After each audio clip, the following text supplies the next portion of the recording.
Hello children, welcome to science class. Life processes part 2. In this chapter today we will discuss nutrition in human beings.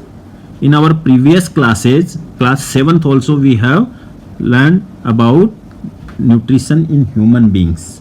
We know that the digestion in human beings starts from buccal cavity, or that is mouth. So there are some parts of human digestive system, or human digestive system include alimentary canal and some glands. So there are some parts you can see in diagram also: mouth, esophagus, stomach, small intestine, large intestine and anus. These are some organs which are the part of alimentary canal. We say these are the parts of alimentary canal. Along with these different organs, there are some glands also present. Glands like salivary glands, liver and pancreas. So these alimentary canal plus glands together they form human digestive system. Only alimentary canal we cannot say human digestive system. It includes glands and alimentary canal. What is alimentary canal? The parts of alimentary canal are mouth, esophagus, stomach, small intestine, large intestine, anus. These are parts of alimentary canal and some glands. These glands and alimentary canal together we call it human digestive system. Now we will discuss how digestion take place from buccal cavity to other parts of this digestive system. Now we know that digestion starts from mouth or buccal cavity. What are there in buccal cavity? Teeth are present in buccal cavity. Teeth help in chewing the food properly, chewing and crushing. They crush the food and help in chewing properly. Teeth help to convert the food into small particles which have same texture so that it can be digested easily in different parts of the digestive tract. What next is tongue. Tongue is a muscular organ which help in mixing the food properly, mixing the food with saliva. It also help in swallowing the food. Now there are three pairs are present in our buccal cavity. Three pairs of glands which are called salivary glands. Salivary glands, they secrete salivary amylase. Salivary amylase converts complex carbohydrate, that is starch, into simple sugars. Simple sugar. Salivary amylase converts starch. What is starch? Starch is a complex carbohydrate and it is converted into simple sugar by salivary amylase, which is released in our buccal cavity by salivary glands. So this is an important part of digestion which take place in buccal cavity. Means the digestion of starch take place in buccal cavity. Now from buccal cavity, food enters in a pipe that is called food pipe or esophagus. That has muscular walls, और उन muscular walls में क्या होता है, एक movement होता है जिसकी वजह से food आगे बढ़ता है stomach की ओर. तो that movement is present in all around the alimentary canal. Means पूरी alimentary canal में इस तरह का muscular movement होता है. That movement is called peristaltic movement. Peristaltic movement. So with the help of peristaltic movement, food moves in the digestive tract or alimentary canal. Now through the after esophagus, from esophagus food enters into stomach. What is stomach? The stomach is a large organ which expands when food enters it. Muscular organ है और जब food इसमें enter होगा तो ये expand हो जाता है. The muscular walls of the stomach help in mixing the food thoroughly with more digestive juices. Muscular जो वॉल है वो क्या करती है, फूड को डाइजेस्टिव जूसेस के साथ मिक्स करने में हेल्प करती है। और स्टोमक है वो क्या रिलीज करता है, गैस्ट्रिक जूस, एक जूस रिलीज करता है गैस्ट्रिक जूस। और गैस्ट्रिक जूस में क्या क्या होते हैं, there are 3 components present in gastric juice. First is mucus, second is HCl hydrochloric acid and third one is pepsin. These are 3 components present in gastric juice. So exam में पूछते हैं what is the role of mucus, what is the role of HCl and what is the role of pepsin in gastric juice और stomach. इन सब का अलग अलग role क्या है, what they do with the food. So what is the role of mucus? Mucus होता है वो क्या करता है, जो inner lining prevent और protect the inner line of stomach from the action of HCl. We know that HCl, hydrochloric acid, released by stomach. Hydrochloric acid is also a component of gastric juice. So hydrochloric acid, we know that it is corrosive, so it may harm the inner lining of the stomach. So inner lining of stomach को HCl से protect करने का काम कौन करता है, mucus करता है। What is the role of hydrochloric acid? Hydrochloric acid it kills bacteria which enters in our body with food. And second, it makes the medium, it makes food acidic. जो food होता है वो acidic बनाता है, किस लिए, for the action of pepsin. अगर food acidic नहीं होगा, सो जो थर्ड कंपोनेंट है स्टोमक का, दैट इज पेप्सिन। पेप्सिन क्या करता है, एसिडिक मीडियम में ही काम करता है। तो हाइड्रोक्लोरिक एसिड पेप्सिन को काम करने में हेल्प करता है। अगर एसिडिक मीडियम नहीं होगा then pepsin will not work. So ये पेप्सिन को मीडियम प्रोवाइड करता है, acidic medium, so that pepsin can act. Pepsin converts protein into amino acids. जो फूड में प्रोटीन्स होते हैं उनको एमिनो एसिड्स में कन्वर्ट करने का काम कौन करता है, पेप्सिन करता है।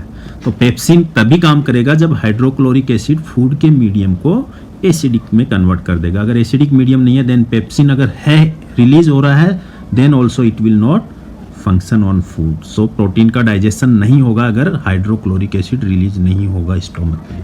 So these are important function of each of mucus, HCl and pepsin. ये जनरली एग्जाम में पूछते हैं किसी न किसी तरह से बोर्ड एग्जाम में। After digestion in stomach, food enters in small intestine. At the end of the stomach, where stomach and small intestine are connected, there is a sphincter which allows food in small amounts to enter into small intestine. यानी एक sphincter एक valve की तरह काम करता है जो थोड़ी थोड़ी अमाउंट में फूड को स्टोमक से स्मॉल इंटेस्टाइन में जाने देता है, अलाउ करता है। Now small intestine is the longest part of the alimentary canal. This is the longest part of the alimentary canal. 7 to 7.5 metre तक ये जनरली ह्यूमन बींग्स में लेंथ होती है स्मॉल इंटेस्टाइन की। डिफरेंट जो एनिमल्स हैं उनमें भी स्मॉल इंटेस्टाइन क्या होती है, डिफरेंट होती है। किस तरह का फूड एनिमल्स खा रहे हैं उसके ऊपर डिपेंड करती है। हर्बीवोर्स ईटिंग ग्रास, उनको ज़्यादा लॉन्गर स्मॉल इंटेस्टाइन की ज़रूरत होती है। क्यों? Because they have to digest cellulose. So digestion of cellulose takes longer time.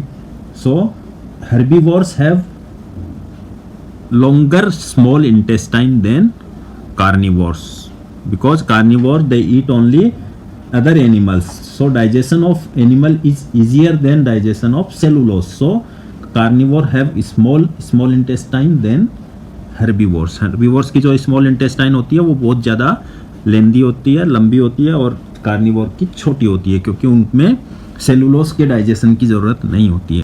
So complete digestion of food take place in small intestine. Small intestine में आके क्या होता है, फूड का कंप्लीट डाइजेशन हो जाता है.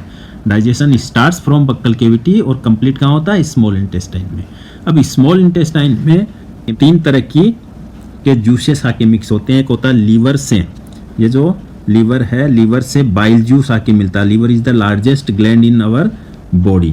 लीवर बाइल जूस प्रोड्यूस करता है और बाइल सॉल्ट प्रोड्यूस करता है। वो बाइल सॉल्ट और बाइल जूस वो क्या होते हैं, गोल ब्लैडर, ये जो पार्ट देख रहे हैं आप, गोल ब्लैडर में वो स्टोर करके रखता है। From gallbladder bile juice is send to small intestine, small intestine में आता है और बाइल जूस क्या करता है, मेक्स द फूड एल्केलाइन। जो हाइड्रोक्लोरिक एसिड स्टोमक में फूड क्या होता है, एसिडिक होता है, और स्मॉल इंटेस्टाइन में आने के बाद उसमें बाइल जूस मिक्स होता है। बाइल जूस मिक्स होने से फूड कैसा हो जाता है, एल्केलाइन। क्यों होता है एल्केलाइन, क्योंकि जो पेनक्रियाटिक जूसेज हैं वो एल्केलाइन मीडियम में ही काम करेंगे, otherwise they will not act on food. Second, bile salt which is also produced by liver, वो क्या करता है, इमल्सिफिकेशन ऑफ फैट। जो लार्ज फैट ग्लोब्यूल्स है, इमल्सिफिकेशन का मतलब क्या होता है, the large fat globules they are converted into small fat globules। बड़े बड़े फैट के ग्लोब्यूल्स हैं उनको छोटे छोटे फैट ग्लोब्यूल्स में कन्वर्ट करने की प्रोसेस होती है।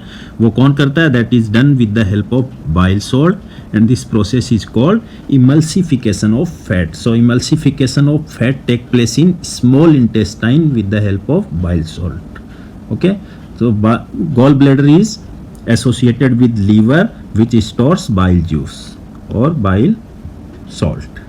Now another secretion also comes from pancreas to small intestine, pancreatic juice।